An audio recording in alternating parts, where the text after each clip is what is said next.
बहुत ही पुरानी बात है। एक विशालकाय जंगल में बहुत से पशु पक्षी रहा करते थे। उनके बीच एक रंगीला नाम का बड़ा ही नेक हिरण भी रहता था। बहुत ही मेहनती, मिलजुल के रहने वाला और सबका उपकार चाहने वाला था। वो अपने कर्म और वचन से सबका ख्याल रखता था। किसी की तबीयत खराब होने पर वह हालचाल लेने के साथ साथ उसके उपचार के भी इंतजाम करने का पूरा प्रयास करता था। वो जहाँ रहता वहाँ अपनी मेहनत से चारों तरफ हरियाली फैलाए रहता। एक बार रंगीला सडनली बीमार पड़ गया। उसे ऐसा बुखार चढ़ा कि उतरने का नाम ही नहीं ले रहा था। उसने तुरंत कुछ जड़ी बूटियां खाई लेकिन कोई फायदा नहीं हुआ। उसकी बीमारी की खबर पूरे जंगल में फैल चुकी थी, लेकिन उसे देखने के लिए कोई भी नहीं आया। तब उसका मन ज्यादा मुरझा गया कि मैं सबकी देखभाल करता हूँ, मेरी देखभाल करने कोई भी न आ सका। उसके पश्चात कुछ समय बाद ऐसा हुआ कि उससे उठा नहीं जा रहा था। फिर भी वह उठकर कुछ आगे आया और उसने दिखा दो हिरण उसके इलाके में आ गए थे। वो दोनों हिरण बड़ी बड़ी और हरी हरी घास खा रहे थे। उन्होंने जब रंगीला को देखा तो मुस्कुराने लगे और खुशी से दोनों उससे मिलने के लिए आने लगे। बोले, अरे रंगीला, कैसी है तुम्हारी तबीयत?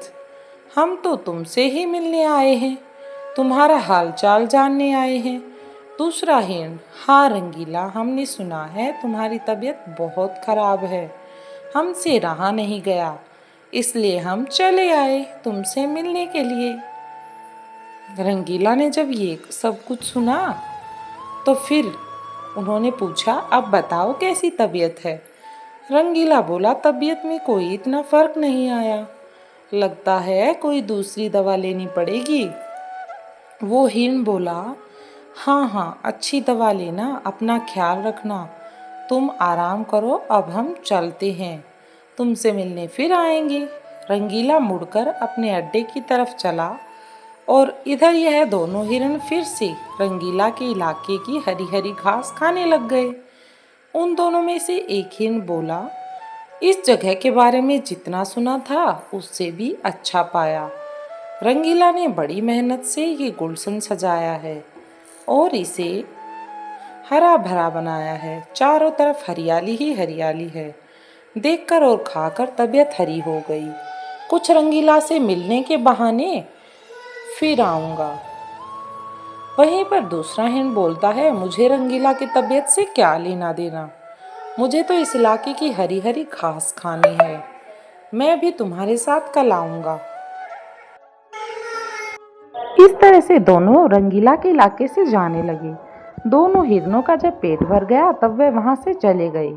अपने इलाके में जाने के बाद वो दोनों हिरण रंगीला के इलाके की हरी हरी घास की बहुत ज्यादा तारीफ करने लगे और सभी लोगों को उसके बारे में बताने लगे। बोले, अरे भाई, क्या यहाँ सूखी घास खाते पड़े हो? जाओ रंगीला के इलाके में, वहाँ चारों तरफ हरियाली ही हरियाली है, वहाँ जाओ, रंगीला का हाल चाल पूछो और पेट भरकर हरी हरी घास खा लो, बड़ा मजा आएगा वहाँ जाकर खाने में। और दूसरा हिरण बोला, रंगीला बहुत अच्छा है, बड़ा नेक है, उसकी बीमार पड़ने पर भी हमें हरी हरी घास खाने के लिए मिल रही है, इससे अच्छी बात और भला क्या हो सकती है। जब हमें हरी हरी घास खाने को मिलेगी तो और हमें क्या चाहिए, हमें रंगीला से क्या लेना देना है। बहुत सारी हीरोइन की टोली बन गई और फिर सब रंगीला का हालचाल पूछने रंगीला के इलाके में पहुंच गए। पहले तो रंगीला को इस बात की बड़ी खुशी हुई कि मुझे सब लोग मिलने आए हैं, लेकिन उसके बाद का नजारा देखकर तो रंगीला चकरा ही गया। उसका तो सिर चकराने लगा। सारे हिरण उसके इलाके की घास खाने में लग गए और कुछ हिरण तो फल भी खा रहे थे। उन हिरणों के पास सर उठाकर इधर उधर देखने की भी फुर्सत नहीं थी। कहाँ रंगीला को देखती। रंगीला बेचारा उन सबको देख रहा था और मन ही मन सोचने लगा कि ये लोग मेरे पास दो घड़ी भी नहीं रुके और घास खाने के लिए जुट गए। अब अगर यही हाल रहा तो मेरे इलाके की सारी घास घास साफ हो जाएगी, मेरे खाने के लिए कुछ ज़्यादा नहीं बचेगा। कुछ देर बाद रंगीला का एक दोस्त मोनू भालू आ गया। उसे आने में बहुत देर हो गई थी।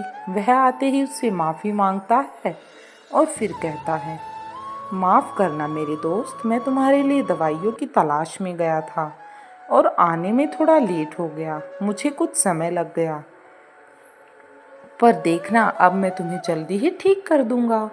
और मुझे इसके लिए बहुत दूर जाना पड़ा। दवाइयाँ मिल गई लेकिन आने में थोड़ी देर हो गई। ये तुम खा लो और जल्दी से ठीक हो जाओ। रंगीला ने दवाइयाँ खाई और उसे कुछ समय के बाद आराम मिलने लगा। रंगीला को अब थोड़ी राहत महसूस हुई। उसका दोस्त मोनू उसके साथ ही रुका रहा। 2 दिन के बाद रंगीला की तबीयत बिल्कुल ठीक हो गई, लेकिन उसके खाने के लिए ना कोई फल बचा था और ना ही कोई घास। सब कुछ तो खा लिया था उन्होंने। उनकी सारी मेहनत पर पानी फिर गया था। अब रंगीला बेचारा क्या करता, उसके पास तो खाने के लिए कुछ न बचा था। वो बहुत उदास हो गया। फिर उसका दोस्त मोनू भालू बोला, दोस्त रंगीला, जानता हूँ यह मतलब का संसार है।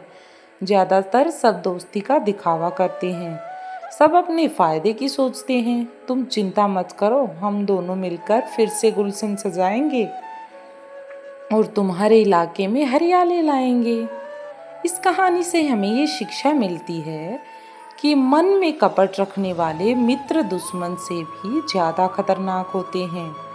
Thank you.